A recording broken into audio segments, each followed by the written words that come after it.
एक बार जोरदार ताली बजाइए हसनपुर वालों। आप सौभाग्यशाली हैं, आप खुशनसीब हैं जो आपको ऐसा नेता मिलने जा रहा है।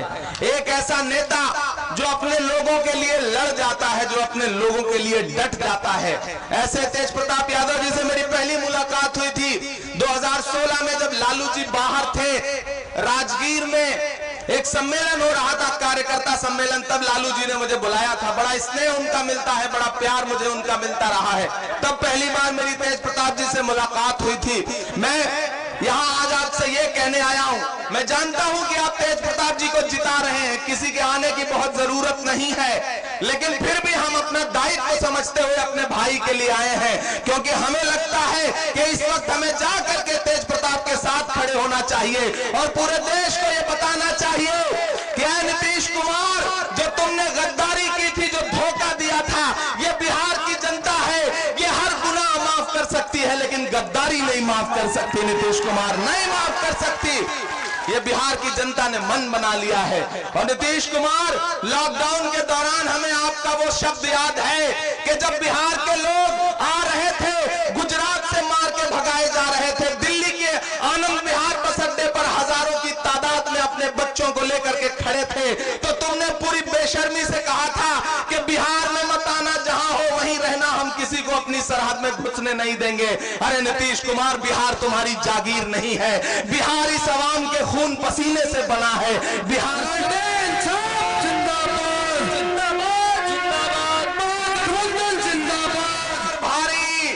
और मैं तो नरेंद्र मोदी से हर सभा में जाके ये कह रहा हूं कि अरे नरेंद्र मोदी साहब, एक 31 साल के नौजवान के एक हेलीकॉप्टर का पीछा करने के लिए जो अपने तमाम मुख्यमंत्री, तमाम मंत्री, तमाम नेता तुमने उतार दिया है, जो उसके पीछे तुमने 2500 हेलीकॉप्टर लगा दिया है, अगर यही 25 हेलीकॉप्टर तुमने बिहार की जनता को लॉकडाउन में उनके घर पहुंचाने के लिए लगाया होता तो शायद ये लोग भूखे प्यासे न मरते।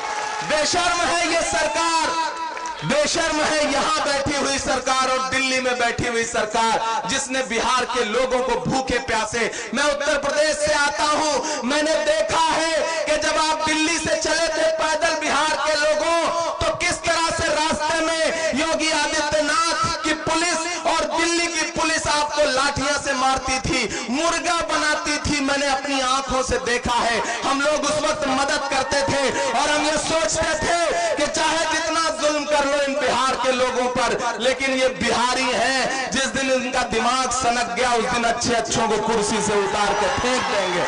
और मुझे अब वो जोश दिखाई पड़ रहा है बिहार में। मैं जिन जिन सभाओं में जा रहा हूं, हजारों हजार की तादाद में लोग निकल के आ रहे हैं, माएं घरों से निकल के आ रही हैं, बहनें घरों से निकल के आ रही हैं और एक स्वर में कह रही हैं कि 10 नवंबर को जब बिहार का रिजल्ट आएगा तो वो सुशील मोदी जब पटना में बाढ़ आई थी तो हाफ पैंट पहन के खड़े थे जो फ्लाईओवर पर, और वो नीतीश कुमार जो आजकल अंट संट बक रहे हैं, मैं तो उनसे भी कहना चाहता हूं कि नीतीश जी, ये राजनीति की भाषा नहीं है। आप टिप्पणी करते हैं लालू प्रसाद जी के बच्चों पर, उनकी बच्चियों पर, बेटियों पर आप टिप्पणी करते हैं, आपको शर्म नहीं आती?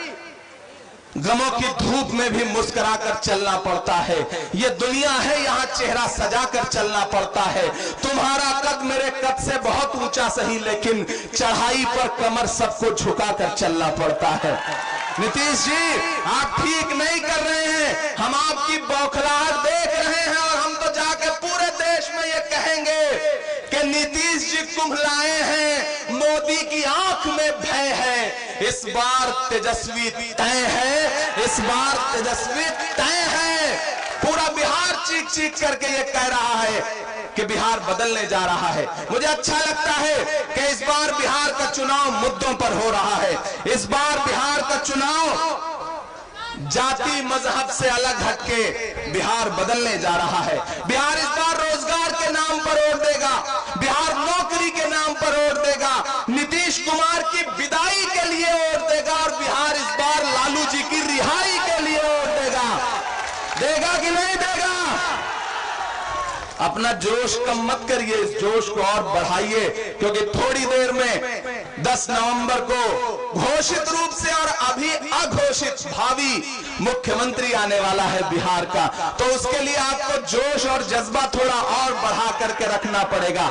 इधर जो लोग खड़े हैं मैं उनसे भी कह रहा हूं कि इस बार बिहार नीतीश की विदाई के लिए वोट करेगा, लालू जी की रिहाई के लिए वोट करेगा, तेजस्वी की ताजपोशी के लिए वोट करेगा और नीतीश तुम्हारी एहसान फरामोशी के लिए वोट करेगा। तुमने जो एहसान फरामोशी करी है उसके खिलाफ बिहार वोट करेगा।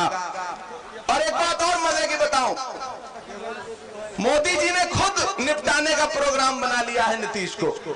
नीतीश इस बार फंस गए हैं। जब लालू जी ने 2015 में थाली में सौंप करके मुख्यमंत्री का पद दे दिया कि जाओ बन जाओ, फासिस्ट ताकतों से लड़ने के लिए हम तुम्हें आगे करते हैं, तुम मुख्यमंत्री बन जाओ, तो नीतीश कुमार ने गद्दारी कर दी थी। उस गद्दारी का इनाम इस बार उन्हें मिल रहा है। मोदी ने भी उनको निपटाने का प्रोग्राम बना लिया है। किसको भेजा? आजकल चिराग पासवान क्या कह रहे हैं कि मैं तो मोदी का हनुमान हूं, मेरे सीने में मोदी की तस्वीर है। तो मेरा अपना मानना है कि मोदी जी ने बहुत फंसा करके गठबंधन में रख के भी एक हनुमान को भेजा है कि जाओ और नीतीश की लंका में आग लगा दो। बहुत सलीके से निपटाए जा रहे हैं इस बार नीतीश कुमार जी। और वही बौखलाहट है, वही गुस्सा है जो आजकल उनके चेहरे पे दिखता है। हर सभा में उखड़ जाते हैं, आए बाएं बकने लगते हैं, अंट शंट बोलने लगते हैं। उन्हें उम्मीद नहीं थी, वो सोचते थे कि लालू जी का राज, लालू जी का दौर समाप्त हो गया, लेकिन वो ये भूल गए कि लालू प्रसाद ने शेर जैसे 2 बेटे पैदा किए हैं और उन बेटों ने ये बता दिया है कि बेटों के शक्ल में बाप जो है वो हमेशा मौजूद रहता है, वो हमेशा मौजूद है। तुम्हारी दीवारें उसे कैद नहीं कर पाएंगी। और आपसे मैं ये भी अपील कर रहा हूं बिहार वालों कि ये लड़ाई सिर्फ एक विधायक चुनने की है ही नहीं। आप जब 3 नवंबर को तेज प्रताप जी के लिए वोट करने जाओगे, लालटेन का बटन दबाओगे तो ये मत सोचना कि सिर्फ एक विधायक चुन रहे हो। हर बटन दबाओगे तो ये सोचना कि आप लालू प्रसाद यादव की जेल की एक एक सलाखों को तोड़ रहे हो, एक एक दीवार की एक एक ईंट तोड़ रहे हो। आप ये सोचना कि आप एक एक बटन दबा करके सिर्फ विधायक नहीं बल्कि बिहार की गद्दी के लिए एक मुख्यमंत्री चुन रहे हो।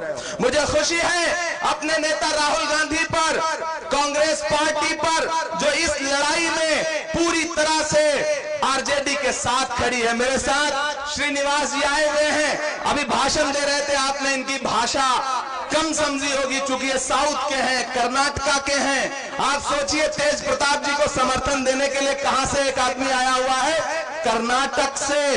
तो आप समझिए कि ये लड़ाई कितनी बड़ी है। एक बार जोरदार ताली बजाइए श्रीनिवास जी के लिए। ये लड़ाई बहुत बड़ी है मेरे भाई बिहार वालों, हसनपुर वालों। हेलीकॉप्टर आ गया है। अब मैं ये चाहता हूं कि अपने जोश को बढ़ा लीजिए। फैज भाई यहाँ पे हमारे दोस्त बैठे हैं, ताजपुर के हमारे बड़े अच्छे दोस्त हैं। मैं एक बार बहुत पहले आया था, आ गए हैं तेजस्वी जी। अब आप लोग माइक संभालिए और